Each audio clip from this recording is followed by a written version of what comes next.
If K-pop is bigger than ever, why does it still struggle to act like it? Because being bigger than ever is easy to say, but harder to prove when reality enters the room. Over the past few years, K-pop tours have started developing a pattern that the industry keeps treating like a surprise, even though the signs are basically standing under a spotlight. The announcements always look massive: more cities, bigger venues, more dates, a dramatic poster, a tour name that sounds like the group is about to rewrite history and defeat capitalism by encore stage. And recently, aespa became one of the names pulled into this wider conversation. Not because aespa is suddenly unsuccessful, please, but because the discussion around their tour showed something K-pop fans and companies both hate admitting. Global popularity is not evenly spread just because the internet is loud. Online, everything looks huge. The hashtags trend, the edits go viral. Every comeback gets treated like a cultural reset, even when it is really just a Tuesday with better styling. But then tickets go on sale, and reality walks in without stage lighting. Fans start posting seating charts. People zoom into ticket maps like they are solving a financial crime. Sections are still available, and suddenly everyone has an explanation. The city was weak, the timing was bad, the venue was too ambitious, the promotion was wrong. And yes, some of that can be true. But when the same conversation keeps happening across different groups, companies, and regions, it stops looking like bad luck. It starts looking like a business model with a blind spot. Because online hype can inflate a group until they look arena sized. But touring demand is where the balloon meets the needle. And sometimes it pop. This did not happen overnight. A lot of it started after COVID. When concerts returned, fans were not spending normally. They were spending emotionally.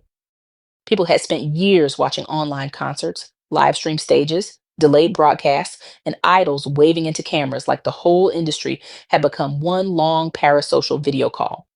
So when live shows came back, fans bought tickets with their whole chest. Their ultimate group? Ticket. A group they casually liked? Ticket. A group where they knew three songs and one member's birthday? Still, ticket. At that point, fans were not just buying concert seats, they were buying back time. They were buying the feeling of being in the room again. They were buying proof that fandom life had finally escaped the laptop screen. And companies saw that emotional rebound and did what companies do best. They got greedy and called it strategy: more tours, more dates, bigger venues, more VIP packages, more dynamic pricing, more groups touring at the same time, all chasing the same wallets like fan money regenerates every comeback cycle. The industry looked at post pandemic spending and said, "This is the future." No, that was not the future. That was a sugar rush with a tour poster. Online hype does not pay for hotel rooms. Eventually, reality came back. Rent exists, flights exist, hotels exist, inflation exists. People have jobs, bills, families, limits, and the rude inconvenience of needing food. Fans are loyal. They are not magical bank accounts with light sticks. Now, the market is settling. But because companies got addicted to the high, normal demand suddenly looks like failure. It is not always failure. Sometimes it is just the hangover after everyone treated emotional spending like permanent economic growth. The demand did not vanish. The fantasy stopped wearing foundation. This is where K-pop keeps confusing attention with demand. And this is not just a company problem. Fans helped create the illusion too. Every comeback is called a global phenomenon. Every strong chart result becomes proof of world domination. Every rising group gets labeled the next BTS before they have even built stable demand in enough markets to justify the comparison. So companies are not inventing the fantasy from nothing. They are monetizing the fantasy fans already perform online every day. K-pop is extremely good at creating visibility. Millions of views, millions of streams, millions of followers, millions of posts saying they are the moment under a clip of someone blinking in 4K. But concerts ask a colder question: who is actually willing to pay? Because a concert is not just a ticket. It is transportation, hotels, food, merch, time off work, ticketing fees that look like they were designed by a villain in a finance department. A trending hashtag costs nothing. A concert weekend can cost hundreds. That is why touring power is different. You can stream all day, but you cannot bulk buy your way into a sold out arena. Real people have to sit in real seats. That is where the illusion gets exposed. A group can be popular online and still not have equal touring power everywhere. That is not hate, that is math. And math does not care about your fandom slogan. Virality is cheap, touring power is expensive. A viral clip is not a touring strategy. A loud fandom is not always a paying audience. And this is why the aespa conversation matters. Not as a gotcha, not as proof that anyone is over, but as a reminder that online visibility and offline purchasing power are two different currencies. K-pop has mastered the first one. The second one is much harder to fake. Part of the problem is that K-pop companies started treating once in a generation success like a downloadable template. BTS, BLACKPINK, Twice. These groups did not just build fandoms, they built cultural weight. They reached people outside the usual K-pop bubble. People who were not watching music shows, people who were not collecting photo cards, people who did not know what a bias was and honestly were living peacefully because of it. They created casual listeners. They built mainstream recognition. They became names that traveled beyond fandom spaces. That kind of success is rare, and it took years. Timing, identity, consistency, strategy, fandom power, media presence, luck, and cultural momentum all had to collide. But K-pop companies looked at the final result and said, great, we can replicate this by Q3 because apparently lightning is now part of the quarterly business plan. So now every major group is expected to move like a global giant by default. Debut, comeback, brand deal, world tour, arena, stadium moot board, historical achievement, all before the group has built deep demand in half the markets they are being sent to. Not every group needs to tour like they are one comeback away from becoming BTS. And when the market does not respond like BTS or Blackpink, people act like the group failed. But maybe the group did not fail.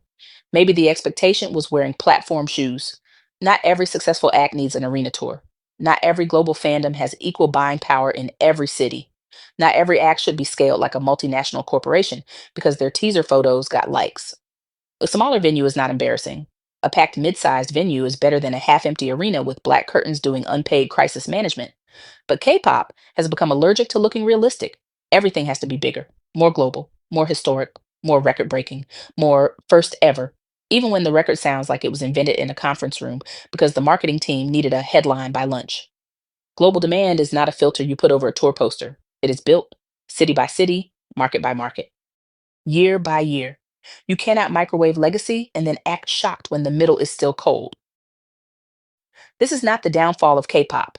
Everyone needs to unclench. Every time a tour has uneven sales, people online start acting like the entire industry is being lowered into the ocean. It is not. This is a market correction. Fans are becoming more selective. Ticket prices are rising. Travel is expensive. There are too many tours happening at the same time.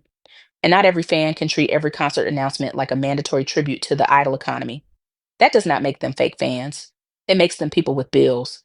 A fan can love a group and still skip the concert. A fan can stream every comeback and still say, not for that price. A fan can support an idol without sacrificing rent for a seat behind a pole and a hoodie that costs like groceries. K pop did not overestimate its popularity, it overestimated its purchasing power. That is the uncomfortable part. The audience is still there, the attention is still there, the willingness to spend hundreds in every city is not guaranteed, and companies are finally being forced to learn the difference between visibility and sustainability. That lesson arrived late and charged service fees. The smarter strategy is obvious: build slowly, choose venues based on actual demand, not ego. Stop treating every tour as a branding exercise because some of these tours do not feel like live music strategies. They feel like press releases with choreography. The industry wants the headline global tour, but the market asks one brutal question: can you fill the room? If the answer is not everywhere, that is not a scandal. That is information. Use it because empty seats are not antis, they are data with armrests. So maybe the real question is not whether K pop is slowing down. Maybe the real question is why the industry ever assumed that bigger than ever meant unlimited demand. Because once you separate attention from actual spending power, the problem becomes much easier to understand. Nothing is collapsing. The expectations were just unrealistic. K pop does not need to stop growing, it needs to stop confusing noise with demand because an online crowd can make anything look sold out. But an empty seat? That tells the truth without opening its mouth. And that's where I'm leaving it. Is K pop really slowing down, or did companies just overestimate what fans could afford? Bye.